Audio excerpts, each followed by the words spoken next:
Hey everyone, how's it going? So in today's video, if you couldn't tell by the thumbnail, essentially I've comprised a list of different anime and I'm going to be ranking them based on my personal preferences. Oh, actually, before we get into the video, quick disclaimer for those who don't know how a tier list works. I'll put a little example on screen now. Basically, all you need to know is that below the tier list you have the items in question that are being ranked, and all you do is place them in whichever order you believe that best suits your personal preference. It's as easy as that. So nothing more to say than that. Let's just get right into the video. So here you see is the tier list. Here are all the animes that I've chosen. Uh, it's not much. There's around 20 anime that I've chosen. Here are the tier list, going from S all the way down to D. First, starting us off is Sword Art Online. Okay, that's interesting actually, because for those who don't know, when Sword Art Online first came out, this would have been considered one of the best anime. So it would have been considered like A tier or S tier at the most. From what I remember, because I only got up to season three, I'm like, as it's ongoing or whatever, I don't really know. I'm not keeping up with the series whatsoever. But from season one to season three, I'd say season one is definitely the best. Seasons two and three, god awful. They are awful.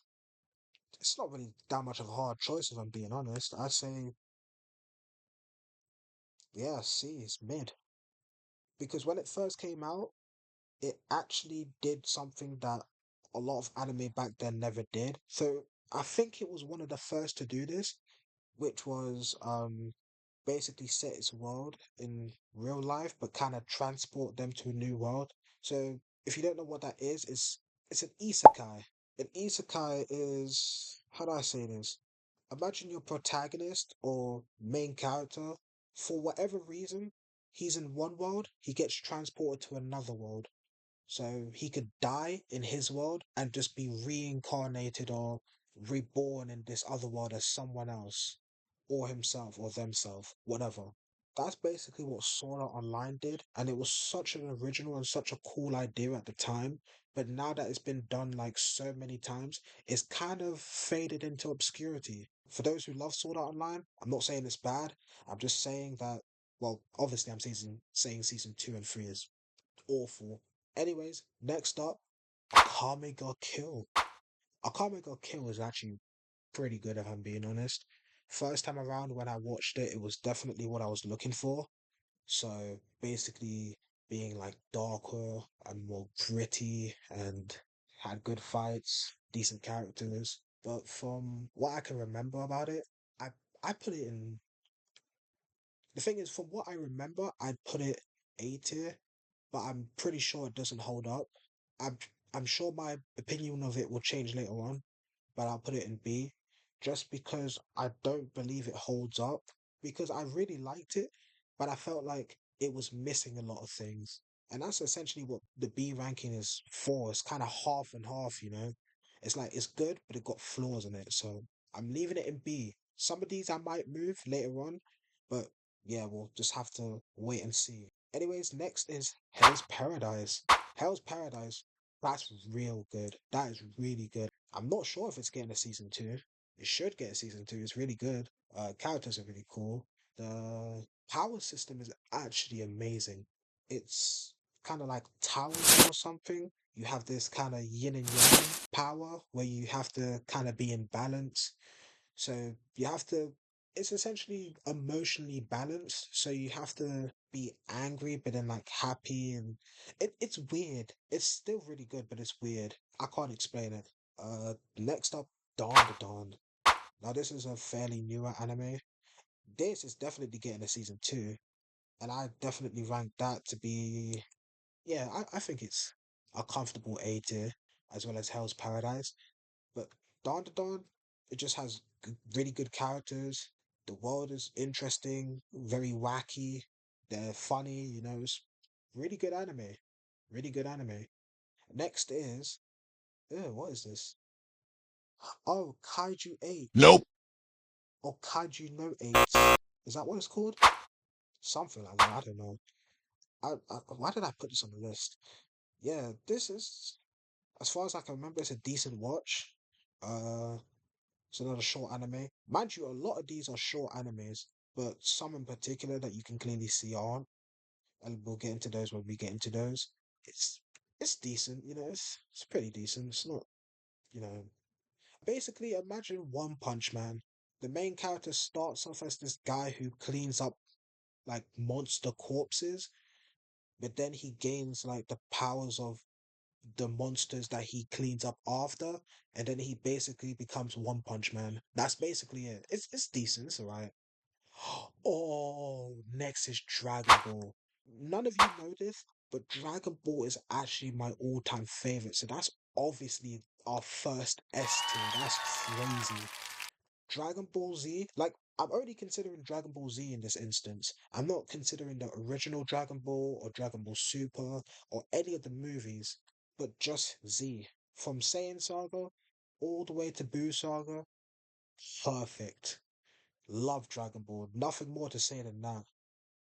Soul Eater. Funny thing about Soul Eater is that I really liked it at first when I started watching it, but then they kind of sidetracked like during its run. I'm not really sure how to explain it. Uh, it's good anime. I wouldn't put it like really good. If it was just like 20 or so episodes long, it'd be good. But I don't know. They just sidetrack. There's quite a bit of fan service, which is something I don't like. If you don't know what fan service is, I'll put it on screen. Um, To explain it in short terms, fan service can basically be categorized in two groups, I want to say. So the one that a lot of you might be thinking of is basically something that was interpreted to happen that engages like a lot of people. So something that was supposed to be teased in something that you're watching and then you see it happen and then you're excited by it or something like that. And then the second thing, which is the thing I'm talking about, is what's the word? What's it called? Sexual something. Oh, sexual objectification. That's it. Sexual objectification. I'll put that on screen. Basically, what that is basically getting a character and you're sexualizing them to the point where they're not even considered a human, but more of a prop for people to get pleasure out of, if that makes sense. And it happens quite a bit to certain characters in Soul Eater and in a lot of these animes. I'm not just, targeting Soul Eater, but a lot of these animes have this where, one character or several characters are just sexualized for the audience's entertainment and stuff like that. And I personally don't like that. But people are into what they're into. I just like Soul Eater because there's a lot of the characters in the fights. My favorite ones either being Kid or Keelik. No, I think Keelik. Keelik's my favorite. I love Keelik. He was such a wasted character. One of the only like really cool black characters that they had was just a side character. His powers would have been so useful to the main cast as well. He had two giant gauntlets, one with fire and one with lightning. That is such a cool power. Why was he sidelined? It doesn't even matter. Anyways, oh, Vinland Saga. That's really good. Or maybe even S tier. I'm gonna put that S tier.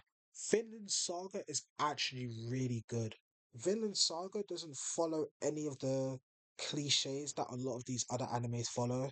If you don't know what cliche is, it's basically a predictable or basically unoriginal character or something like that. So a cliche could be a character who is basically identified as a certain type of person, if that makes sense.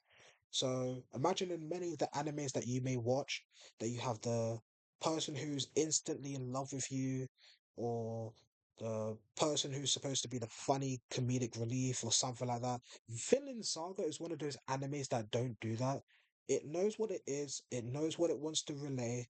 It just, it's so good. Thorfinn, amazing. An amazing main character. His kind of redemption, so good. So good. That's all I can say. Next up is Demon Slayer. Now, I don't know about Demon Slayer. It's definitely 80, 100%. I'd say it's I'd say it's up here. Yeah, I say it's definitely up here.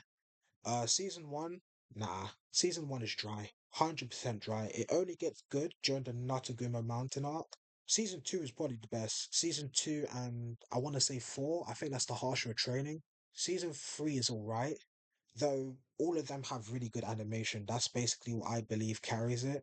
Characters are good enough as it is. Yeah, nothing more to say on that if I'm being honest. Demon Slayer is just a really good anime. It's a good watch as well. So next is, oh, this is the muscle guy.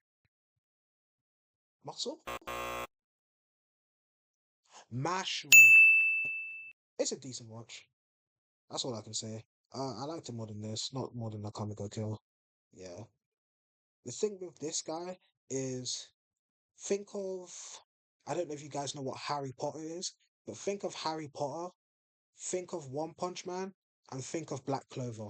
So Harry Potter is basically like the main inspiration for this. You can definitely tell within the story, it's like the main inspiration. For One Punch Man, the main character is overpowered. He like he doesn't lose. And for Black Clover, it's basically the system. So essentially, people who are high ranking are basically at the top, and the people who are at the bottom are basically oppressed. It's basically like a mixture of all of those, but it's still a pretty decent watch. So you know, yeah, it gets B tier. Next is Jujutsu Kaisen. Okay, yep, that is going. Uh, I'd say there. I think that's fair. Jujutsu Kaisen is a pretty decent series. When season one came out, people was like hyping it just like Dawn to Dawn. It's funny how something can get hyped up so much for a certain amount of time and then people just forget about it. That's basically like Jujutsu Kaisen, but it's still really good, especially season two. Season two is better than season one, I believe. And then it has a movie as well, but obviously we're just considering the series. Season two, definitely really good. Season one, it's good. It's good.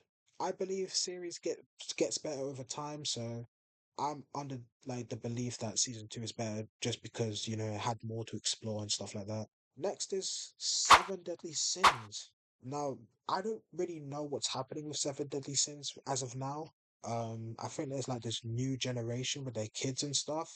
All I know Seven Deadly Sins for is basically from seasons one to five. Season one was really good. Season two, it was decent. Season three was where most people consider its decline, but I generally believe season three was actually pretty decent as well. For me, the decline was definitely season four, and then I dropped it around season five. With that being said, I'd put it here, 100%. I think it's a decent watch, to a certain point. I don't know what it was about season five. It's like the characters just didn't feel like the characters anymore, and I just was just overall just getting bored of it. Can't lie. Nothing more to say. Let's just get to the next. Ooh, that is going up here. Yeah, Rurouni Kenshin. If you can get by some of the episodes, the first 30 episodes or so, before it starts getting into the plot, it gets so much better, I promise you. I think there's some episodes in episode like 20 something or whatever you can skip because it's like filler and stuff like that. That doesn't really matter. But yeah, it just gets so good later on. And another thing about Rurouni Kenshin is that I didn't originally know about this series until I watched the live action. So on Netflix, there is like several live actions. Literally, if you watch those, you'll basically know most of what happens in the series. But keep in mind, they make changes, like a lot of changes that don't happen in the series, or they kind of alter it. But yeah, I love Rurouni Kenshin. Such a good anime. Live action's really good as well. Next is Yu-Gi-Oh! Mate, Yu-Gi-Oh! Has to be. Oh, mind you, this is just the original. If we were including all the other seasons, like GX, 5Ds, Zexal, Arc V, all of those, it'd definitely be an S tier. But since it's just the original, uh, I think that's a fair place to put it. Like Yu-Gi-Oh is one of those animes where the one thing that you use to describe it is cards. It's such an iconic anime, and there's nothing else like it, and that's what makes it so unique. I guarantee you, if you were to say like say you're playing a guessing game and you're like, oh yeah, my anime has cards in it. Yu-Gi-Oh! Because it's so iconic, it's so good. I love Yu-Gi-Oh! I don't know if that's bias. It probably is. Probably bias and nostalgia. But I love Yu-Gi-Oh! Next is, oh, Naruto, that's easy. That's S tier, 100%. Thankfully, this is part one. If this was Shippuden, it probably would have been probably somewhere around A. I don't like Shippuden as much as I like part one. It's not even just because of bias. I generally believe part one's better. Part one Naruto builds up so much just for Shippuden to just shut down from the characters to the power system. The power system just goes all over the place in Shippuden. Part one is so good, man. It's so good with the characters, the plot. I don't even know how to explain it. The villains are so good. Okay, and next is Sandland. You know, this was actually pretty decent. Funny enough, this anime or series or yeah, thingy was made by the same creator of Dragon Ball, being Akira Toriyama, who sadly passed some time ago. The series is actually a pretty decent watch. I'd say I enjoyed it more than that. I'd say it's here. It's a good watch. I watched it on Disney Plus in case you wanted to know. Pokemon. Oh, Pokemon, man. That has to be up here. I'm sorry. It has to be up there for me. Oh, my days. Not even just because the fact that I grew up with Pokemon, but just because of how good it actually is. It's really good. Though I don't know what it's like currently. I really don't know what it's like. I think there's like uh, what's it called? Uh, it's like begins with a H or something. I don't remember. But from what I'm talking about, the Pokemon I'm talking more so like Kanto, Sinnoh, Carlos. My favorite one obviously being Kanto because it's literally the first. Black Lagoon. Okay, yeah, no, that has to be. Oh, I don't know where to put it. It's definitely really good, like A tier. I'm not sure where. I think it's better than this. Uh, Yu-Gi-Oh. Is it? For me personally, I think it is better than Yu-Gi-Oh, but I think I like Yu-Gi-Oh more. I think that's fair. I'll put it here. I really like Yu-Gi-Oh because of the fact that wait, no, not Yu-Gi-Oh. What am I talking about? I really like Black Lagoon because of how nitty and gritty it is. Their lives are literally so bad. It's it's a really good anime. It's a really good anime. It's short. They don't sidetrack too much. They have good conflicts, good like characterization. Overall, it's a really good series. Digimon. This is just adventures. I don't really remember that much about adventures, but as I said for which one did I say it was for again? Oh yeah, Yu-Gi-Oh! If I said the same for Digimon, like including all the other Digimons like Data Squad, Fusion, Tamers, Frontier, all those ones, then it'd definitely be higher. But since it's just adventures, I'd probably just put it down here. If anything,